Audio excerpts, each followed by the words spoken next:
Well, hi there. Welcome back to Colorado and Company. And look who stopped by in her cute little ranger outfit. I love the hat. It's JeffCo Ranger Mary Ann Bonnell. She's here with some useful information about mountain lions. Absolutely. And I guess we should start out by asking, is it mountain lion or is it cougar? What's the correct? Mountain lions have a lot of names. So puma, cougar, mountain lion, mountain cat, catamount, all of those are correct. But what's interesting about the word mountain lion is it confuses people because you can see mountain lions in other areas besides just the mountains. Oh, so okay. mountain lions can be found anywhere where there's deer, which are their favorite food, and cover. Oh, and so mountain lions, are there a lot of sightings then here in Colorado? You know, to see a mountain lion is a really special thing and pretty unique. So people don't get to see them a lot. Generally, the way you know a mountain lion's been around is you might see their tracks, and their tracks are pretty distinctive.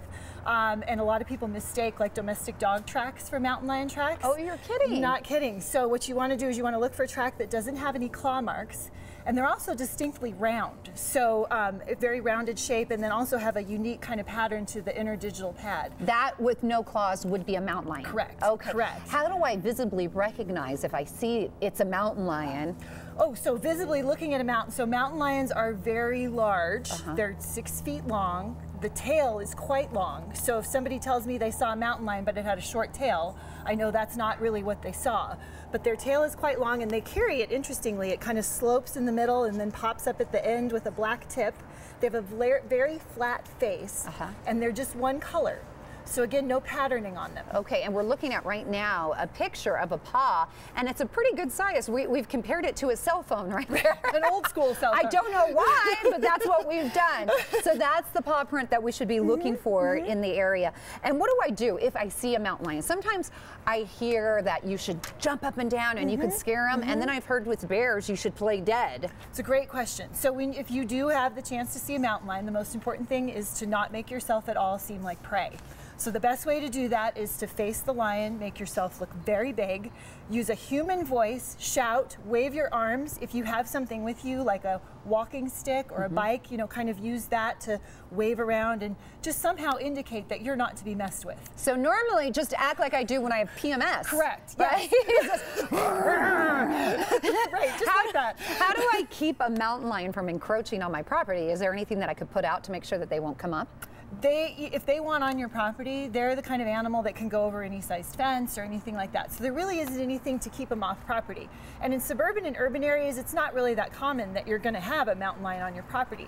If you own mountain property, the main thing is to assume they're going to come on your property and take proper precautions for pets or domestic animals that you want to protect from mountain lions. That's what I'm worried about. Now, Okay. I have 2 dogs, and one of them may be 8 pounds at the most. Yeah. If I let them outside in the backyard, maybe they get out. How do I protect my little ones? So again, if you're in a mountain property, I wouldn't leave that 8-pound dog out in the yard unattended. I would be with that dog, particularly at dawn and dusk or through the night, because mountain lions are mainly a crepuscular or dawn and dusk active or night active animal.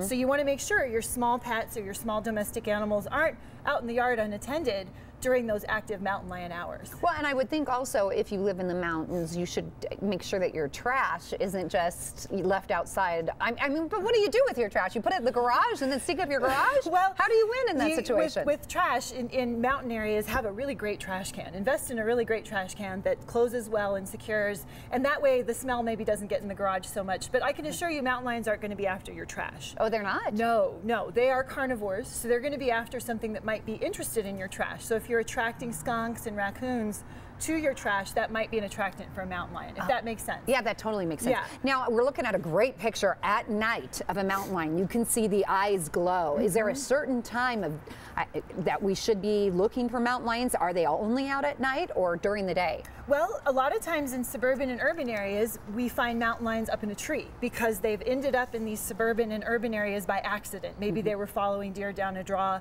and suddenly, oh my goodness, I'm with all these people. I want to get up this tree to be safe. So in those areas, you know, if you see a mountain lion during the day, it's generally going to be up in a tree where it feels safe and feels comfortable and feels like it's not going to be bothered by things. At night or at dawn and dusk is when they're out actively hunting. Have you ever seen one yourself? I have not. In Okay, 25 years of being a ranger, I've never been able to see a mountain lion. I've seen kill sites, which are pretty interesting and pretty creepy, if I can use that word. Heck yeah. One of the neatest thing that ever happened, I was on patrol on Christmas Day, and it had just snowed, and there was all that was left of this mountain lion kill was the contents of a deer's stomach, not even the stomach, just the contents.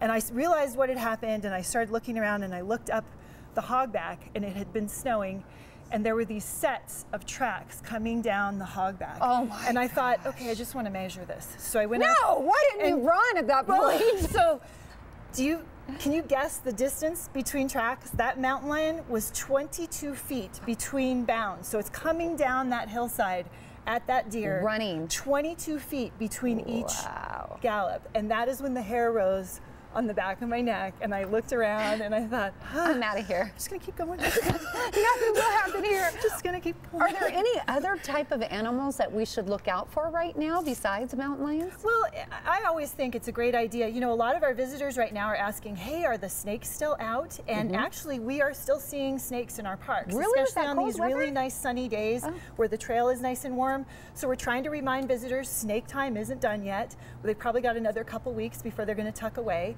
And then, as always, it's just a great idea to be aware when you're out on the trail. You know, there's just anything, snakes, other people, you know, horses, anything. You just want to be aware when you're out and about hiking and be courteous of other users. You're right. And like you said, other people, sometimes it's the humans that we have to watch out for. Exactly, Thank you, as always. Thank you so much. And you can follow this wonderful lady right here. You can follow Mary Ann Bonnell online at jeffco.us/parks. Find all kinds of information on the site, including classes, programs, events, and tours. And plan your next outdoor adventure with the help of Jefferson County Open Space.